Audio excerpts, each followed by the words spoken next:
नमस्कार। कभी ये सोचा है कि ये जो पूरी दुनिया है, ये पूरा ब्रह्मांड आखिर बना किस चीज से है? आज हम ना उसी सबसे छोटी, सबसे बुनियादी चीज की कहानी में उतरने वाले हैं, यानी कि परमाणु। तो चलिए इस छोटी सी अदृश्य दुनिया की सैर पर निकलते हैं। ये एक ऐसा सवाल है जो शायद हम सबने कभी ना कभी खुद से पूछा ही होगा, है ना? हमारे आसपास जो कुछ भी है, ये हवा जिसमें हम सांस लेते हैं, जो पानी हम पीते हैं, दूर आसमान में चमकते तारे, और अरे हम खुद भी, आखिर ये सब कुछ बना किस चीज से है? इसका जवाब पता है, हमें एक ऐसी दुनिया में ले जाता है जो इतनी इतनी छोटी है कि उसकी कल्पना करना भी मुश्किल है। और वो जवाब है परमाणु, एटम। ये पदार्थ की मतलब मैटर की सबसे छोटी इकाई है। अब इसे समझने का सबसे अच्छा तरीका जानते हैं क्या है? इसे एक अदृश्य बीज की तरह सोचिए। बिल्कुल, एक ऐसा फंडामेंटल पार्टिकल जिससे बाकी सब कुछ उगता है और बनता है। तो ठीक है, हमने ये तो समझ लिया कि बाहर से परमाणु क्या है, लेकिन असली मजा वो तो इसके अंदर झांकने में है। चलिए अब हम परमाणु के बिल्कुल सेंटर तक, उसके दिल तक एक सफर पर निकलते हैं। अच्छा, एक परमाणु को ना एक छोटे से सोलर सिस्टम की तरह इमेजिन कीजिए। इसके बिल्कुल बीच में, एकदम सेंटर में एक भारी शक्तिशाली सूरज है। इसको हम कहते हैं न्यूक्लियस या नाभिक।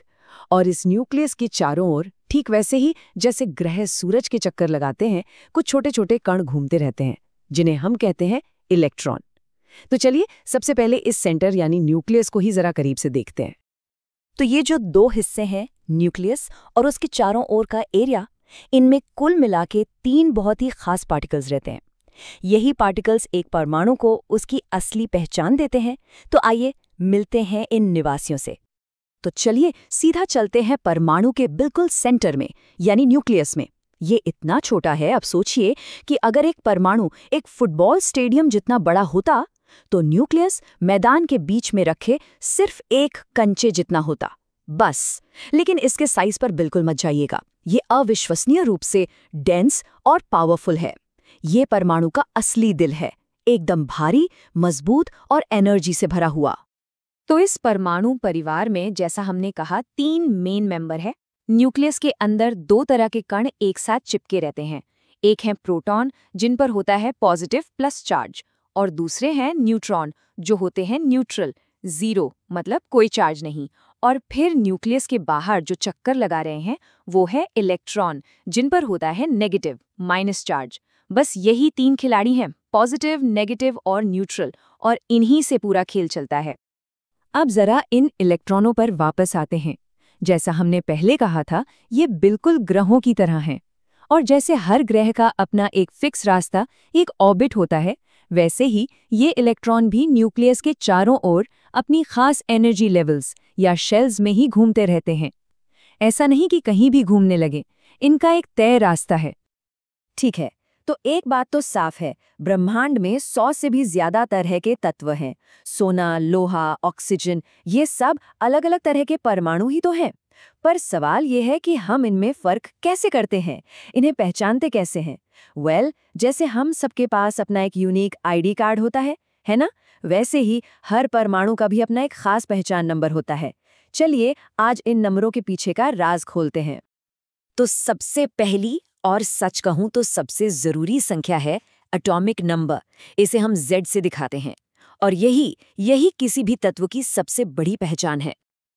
अब ये एटॉमिक नंबर या Z है क्या? बहुत सिंपल है, ये बस न्यूक्लियस के अंदर प्रोटॉन की गिनती है, दैट्स इट।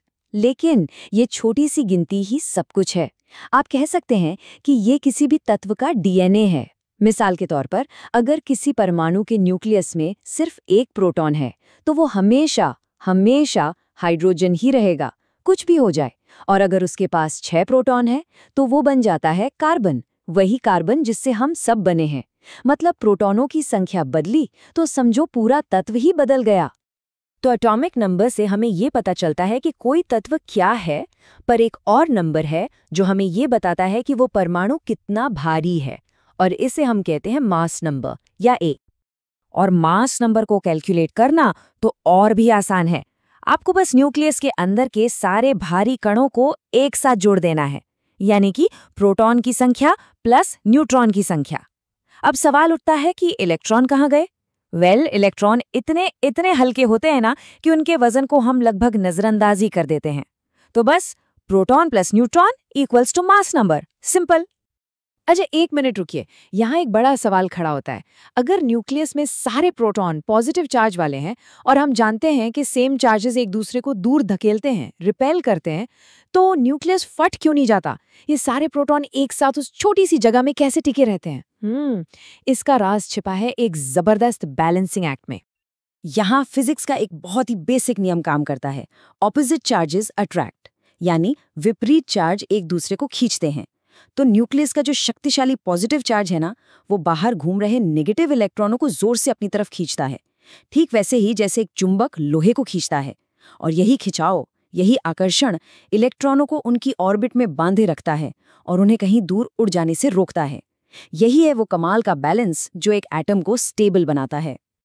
तो अब जब हम एटम की पूरी बनावट, उसका स्ट्रक्चर समझ चुके हैं, तो असली सवाल पर आते हैं। आखिर ये छोटी सी चीज हमारे लिए और इस पूरे ब्रह्मांड के लिए इतनी जरूरी क्यों है?